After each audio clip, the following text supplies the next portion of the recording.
Not a dub. Oh, good. You're practicing. What? No, I was doing the... Wait, what would I be practicing for? Oh, you didn't know? Some guy on Twitter told me I had to cover a different team for criticizing the Bruins, so we decided on the Yotes. This is your channel now. No freaking way. Yep. That is awesome. No catch? Nope, you just gotta do all the stuff I was doing. What, just talk about Yotes games? I don't think I'm gonna have a problem. Yeah, just make sure you're available for every game. Take some notes. Trust me, that'll help. I watch every game anyway. Easy. Then record the video, edit it, make a thumbnail. That usually takes under 2 hours. I'm sure I'll be able to figure it out. Usually the most difficult part is thinking of a joke to open the video with. I think that's why most people actually watch the channel. You're not that funny. All you do is make fun of us. I can do that. Oh, and just a little word of advice. About 10% of the viewers are going to constantly act like you're an idiot. Sometimes it's going to feel like 80%, but it's just a 10. Don't let them get to you. The other 90%, awesome people. Actually, good advice. Thanks. I'll keep it in mind. Cool. Well, it's all yours. Oh, and one other thing. Stay sober for these. We have a really dumb sense of humor that gets worse, and we'd get ourselves in trouble if we got, turned up for every video. Oh, like sober? Yeah, like sober. So how do you deal with the losses? We don't lose that much. Yeah, I am seeing the issue now. But as long as you believe that the Yotes are going to be a good team soon, it should be fine. It's probably not a good fit. Yeah, probably not. Low quality fan! Hey, you're kind of interrupting the... I don't get a skit? What? You make a skit for every game, every team. But what, last night you just don't feel like it? First of all, the only guy around here that consistently gets skits is Toronto, and he hates it. It's true. Secondly, dude, it was 2 a.m. and I had 0 ideas in a 5 a.m. wake-up time. Well, here's your idea. You just lost to the best fucking team in the league. How about you make fun of yourself for once? What's there to make fun of? Oh, come on. No, seriously. We're second in the league, have the best goalie tandem in the NHL.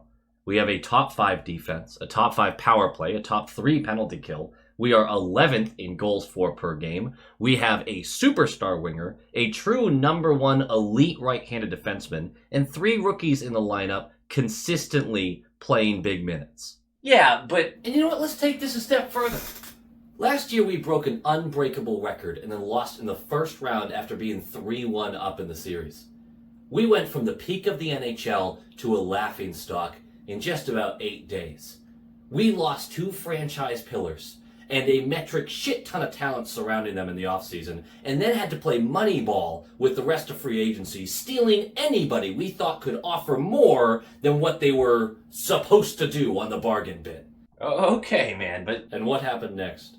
We walked into this season and dominated. You want to take a run at me? Fine. You want to make fun of last year? Go for it.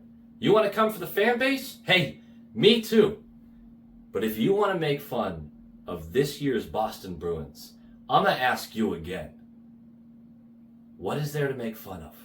Pasternak's shootout attempt? Yeah, okay, that's fair. Alright, anyway. Not a dub. Not a dub. And it's frustrating. Because through the first 40 minutes, I wouldn't say we were the better team by any means, but through the last 24, kind of felt like we were. Felt like a win that you could, win. It should have been winnable. Should have been on the table for us. And with losing now Carlo, who's day-to-day officially, Olmark, who God knows, and Patra, who God knows, in a 24-hour span, kind of sucks. There's a lot to worry about. There's also not as much to worry about. The reactions we get after every loss, it's genuinely exhausting sometimes. It's exhausting. It's also too late for this crap. Pasternak gives a shit. I don't know why I keep seeing I know we had the whole conversation yesterday about the shootout shot and everything. It's not like there wasn't effort through these 2 games. He was on fire tonight. Sometimes you're just not getting the bounces. And sometimes you get multiple breakaways and just can't finish on them. It's not that he doesn't care. I don't understand that at all. The short-term memory with this stuff is nuts to me. Pasternak, without him being who he is, this team is nowhere close to the position that it's in. I don't think that's a hot take. I don't think that's even a warm take. Pasternak has been great all year for us. Yes, you have to live with the turnovers. I get that, but I can't imagine saying he's actually not trying. We made fun of the shootout shot. I thought that's where it ended. I thought he was all over the place in this one. I thought there was a lot of guys who underperformed in this one. It happens, second night of a back-to-back on a road trip and whatnot. But it certainly wasn't some sort of game where you go, this team doesn't have it. Again, we all know that this team's record, we're probably not going to stay a top 5 team in the standings for the rest of the season. But it's also not a team that you ship down to, oh, they're probably like a 19th or 20th best team in the league. Come on. Come on. Have you looked around the league at other teams? They also have flaws. We have flaws. It's just how it works. The Yotes have flaws. We beat them earlier in the season, 5-3 in December. They've been a pleasant surprise for the most part. I feel like Mullet Arena is really good to them, even though it's such a weird thing. And they're an easy team to bandwagon with because they've sucked for so long. But they have faltered. They've fallen out of a playoff spot. They're pretty far back, I think, at this point. A lot of that actually has to do with Connor Ingram in a weird sense because their offense isn't great. It ranks 23rd in the league. And their defense, on paper, is pretty shallow, but it doesn't rank as poorly as the offense. And a lot of that was Connor Ingram was going nuclear earlier in the season. And he was like a top 5 goalie across the board in statistics for the first couple of months. And he's taken a step back because you really can't maintain that forever. And although he does have a couple shutouts over the past few games, he also has a lot of save percentages that begin with an 8, which is really not great. His season numbers still sit pretty good, 916 save percentage and a 261 goals allowed average, putting him right around the top 10 in most starting goaltender conversations. But that team needs a stellar goaltender to be performing the way it was, and Ingram's really good. He just can't keep up with that defense playing the way it is, and the offense just not scoring enough, which you'd think that they'd have more offensive pop to them. A little bit of a weird team. They are still missing Hayton and Kolyachonok. I don't know how to say his name at all. And then Zucker is serving his last game of the 3-game suspension for trying to give Nick Cousins consequences for his actions. Something that I think we all appreciate. We all appreciate that. For the Bruins! Like I mentioned, Carlo is still day-to-day. JVR does return, though. Lohrei is also in, as Carlo is out. Wotherspoon's going to take Carlo's spot on that second pairing. So it all breaks down like this. It's Zacha, Geeky, Pasternak, because God doesn't want me to be happy. Marchand, Coyle, DeBrusk, JVR, Patra, Freddie, Beecher, Boquist, Heinen, and then Lohrei, McAvoy, Lindholm, Wotherspoon, Grizz, Shattenkirk, Olmark. Enough of the fluff and filler. Like, comment, subscribe. Nailed it. Let's talk about this game, shall we? Puck drops! I gotta be quieter than that. And 118 in, Freddie is going to take an elbow up high as he's chasing Dermott down the wall, and then Dermott falls over, and it's Freddie for hold it. We're not going to talk about the rest of this game. That's the only comment I'm going to make. Either way, penalty kill, and as the penalty expires, Olmark is forced to make a spread eagle save, which he makes, but the puck does bounce right to Krause, who skies it, has a wide open net. Gone. There were so many wide open almost goals in this game. It was nuts. 3:58 in. Dumba is going to go for hooking. We go to the power play, and 42 seconds in, Marchand is left wide open to the left of Ingram because of a Yotes total breakdown on the coverage. Pass to him. He opts to pass instead of shoot, even though whatever. Tries to pass to Geeky, who has some pressure on his back. It does not get to him properly. We do not get a chance there, but we do retrieve it. And the puck is tossed to Pasternak on the left circle, who is one of 6 guys in the world who can make this shot. I know that's probably hyperbole, but holy crap. We want to talk about a sniper Rooney and jeez! Top blocker. I mean, if this is a fraction of an inch in any other direction, it is posting out or it's a save. This was unbelievable. It's 1-0 power play goal, just from the left circle too. Wrist shot. Gorgeous. We'll take it. And we're going to move on. 9:40. Oh, that puts them top 10, or tied for top 10, tied for 10th with Ken Hodge in the franchise history in points. 9:40 left, a 4-on-1 for the Bruins. And Marchand takes it wide left and tries to feed it to the center, and a Yotes member is lying on the ice there, and nothing comes from it. From a 4-on-1. We don't even get a shot off. Sometimes, I think Brick put it really well, sometimes you overthink it when you have too many options, right? 9:06 left, scrum in the neutral zone results in a bunch of calls. Marchand's going to get 4, and Schmaltz is going to get 2, and Keller is going to get 2, so it stays even. I don't even know I brought it up, but it's 1-0 after 1. That's the whole period. It just got chippier and chippier as the period went. Not a lot of actual scoring options, although we got outshot like 12-6 or something in this period. We get outshot all the time. You get it at this point. 2:11 into the second period, Freddie and Dumba are getting spicy, and Liam O'Brien flies in and jumps Freddie. Freddie's holding Dumba, and O'Brien rips his gloves off, grabs Freddie, and just starts hitting him. Of course, he's going to get the extra 2. They're both going to go for fighting. Freddie never has a chance to really fight back, and O'Brien doesn't fight him for the rest of the game. Freddie tried multiple times. I'm not going to call that man names, because he could certainly beat the shit out of me, but you know what I'm thinking. You know what I'm thinking. Anyway, we're going to go on to the power play. We don't get anything out of it. 7:23 in, Grizz for tripping, and 50 seconds into this, Keller gets a bounce out of a puck battle on the left wall, and he gets to take the lane right to Olmark. And Olmark makes the first save. Puck gets bounced up. McAvoy and Lindholm are right there, next to Keller. And instead of eliminating the only threat to scoring there, they're looking for the puck. And so is Keller, and Keller finds it first and gets to just roof it over Olmark. I know that it's fast-paced, and this is a professional league, and these guys know better than me, but sometimes there's moments where you just go, what? You have one guy who can score there. Tie up his stick. Let the other guy find the puck.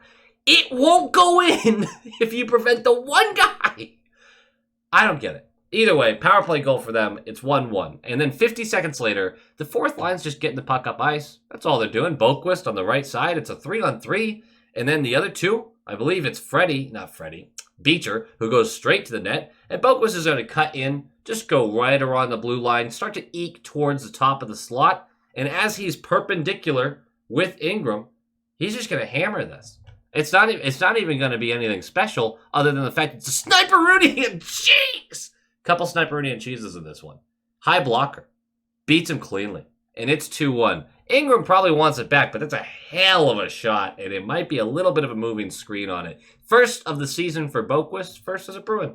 Good for him. And just a minute later, it's a scrum in front of Ingram, and Pasta finds a rebound to bury it. If anyone's upset about this, the whistle did blow before it. And Pasta wasn't one to knock down Ingram in the scrum in the first place. This goal was never standing. It was never going to count.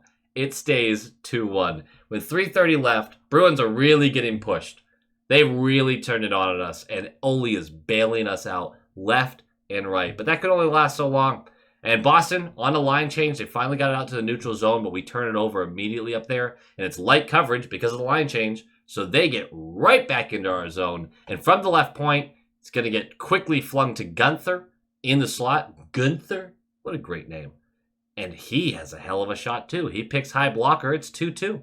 This was another sniper-rooney, and I'm going to get sick of saying it. But you could say it about like half the goals scored in this game. And this is another one of those, if you're going for a line change, get the puck in deep. Don't just chuck it around in the neutral zone, allowing them to go the other way on you. Little stuff like that. There's a lot of little stuff like that in this game that just when you go, this was easier than it had to be. This could have been way easier. It was easier. It could have been easier than it was.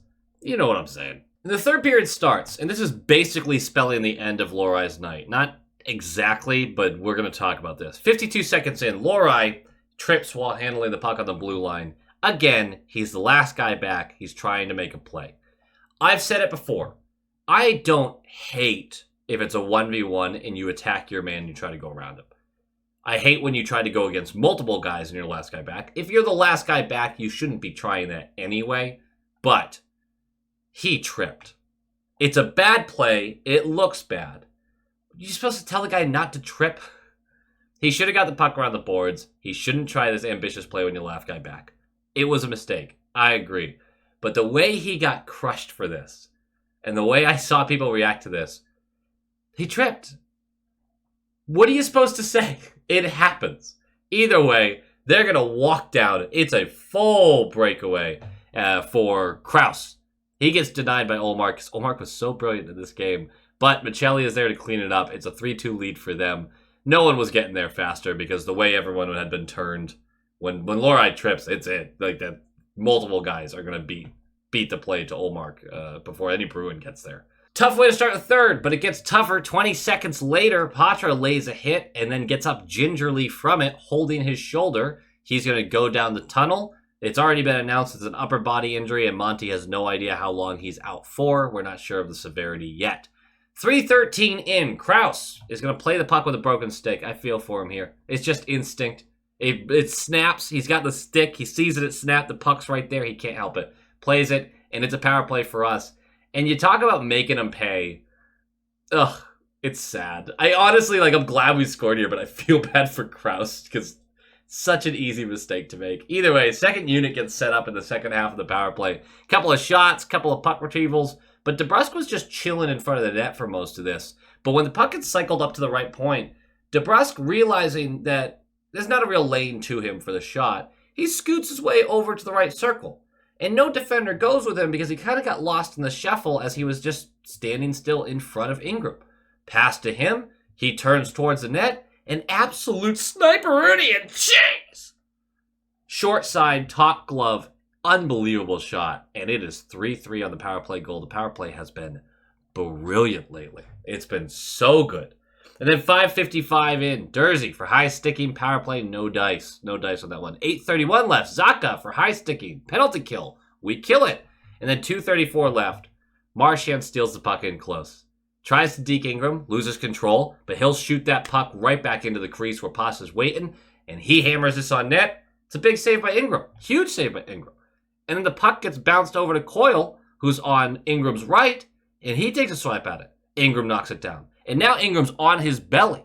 And Coyle gets a second chance. Goes for it again. And this one goes off of Ingram's toe, off the post, and out. This is how close we came to winning this one. 3-3, we're going into overtime. And overtime was nutty. 14 seconds in, Pasta gets a gift from the Yotes. They just turn it over the neutral zone. He gets a free turnover, free breakaway. Ingram makes a huge glove side save. And then 54 seconds later, Coyle and Dumba are going to go for holding each other. Like they were in the neutral zone just both holding each other, I guess. Sounds romantic, honestly. But the game stays 3-on-3, of course. And then, off that face-off, Keller gets a breakaway immediately. And this time it's Olmark's chance to make a huge glove save and robs him of the win. And then 2:20 left. It's a shot from the slot. And Olmark lunges up to get a piece with the glove. He makes a save. It's an awesome save. But as he lands, he doesn't get up. And it's some sort of lower body, according to Monty. Also have no time frame for that. Those ones scare me. Non-contact. Potentially pulled something. You immediately worry about groin. Not great. So Swayman comes in completely cold after having sat for the last basically 3 hours. And it's not going to work out. But before that happens, 1:31 left. Pasta gets another breakaway. And he goes posting out. He was so close. Sometimes it just doesn't land for you. Sometimes it just doesn't.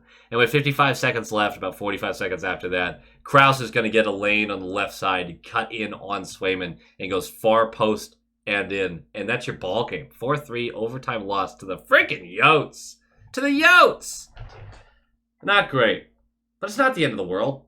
This road trip hasn't been what you would call a success, but it certainly hasn't been some abject failure. But some game notes here for you. Losing Patra and Olmark and having Carlo day to day, this team's about to get really tested. Patra's loss isn't like some massive thing. It affects the team. We've talked about when he slots in, it feels like people start to slot in the correct positions. But Olmark missing significant time, we like Swayman. We think Swayman is a 1A kind of guy. But it's been working so well with the tandem. So just a little scary there. We'll see what happens. We'll wait for the news. Other game notes. Geeky. I hate being maybe I'm just a hater. But I'm so done with him. He had 2 assists, 2 power play assists in this game. I want him in a third line role. I don't want him off the team. I don't hate him. It just feels like every time You put him in the top 6, and there's some offensive pressure 5-on-5. It ends with him every time he touches it. And it reflected this game because Monty felt the same. He played like 14 minutes in this one. He did not play a ton late in the game. Just frustrated. I don't know why. It feels like he won't make the simple play sometimes. I just don't know why this has become such a thing with him. I know he's not on the same level as his top 6 guys, but boy, it really just ends on his stick all the time. And my last game note is kind of a frustrating one. After that Lohrei mistake, he only got a couple of shifts for the rest of the game. Grizz played heavily through the last 10 minutes. Almost every other shift he played. And Lohrei was benched. Come on. I know Lohrei hasn't been perfect, but Grizz has been awful. And I watched him turn that puck over and over again in our zone. At one point, giving up what I thought was going to be the game-winning play with about 3 minutes left, where he has the puck in the slot after the Yotes just turned it over in our zone and just throws it directly at the wall and back towards him so a Yotes player comes in and just grabs it. Just completely reestablishing offensive pressure, and they stayed there for the next 40 seconds in our zone. I don't understand the idea that, okay, well, Grizz, we know what we're getting. We know we're getting bad, is the thing. We know we're getting bad. Lohrei's had bad moments too. He's struggling to find consistency in the NHL. I just don't see exhausting one guy who's been performing so poorly and not utilizing the other one who should be fresher, by the way, because he's had a couple nights off for the dental stuff. I don't get it. I don't get it. The defense is struggling. The forwards were no help to the defense. I feel like we're constantly harping on mistakes that Grizz makes, or Lohrei, or Lindholm, or yada yada, right? McAvoy. But I watched, Pasta we know is not a great defender. I watched him skate away from plays, allowing further offensive pressure. JVR is a really poor defender. He was far away from the play a couple times.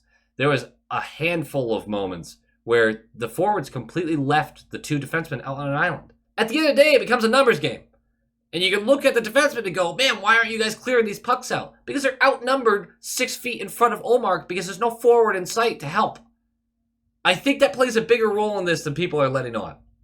I don't think it's just the 6 defensemen. I think the forwards have not been playing good defense.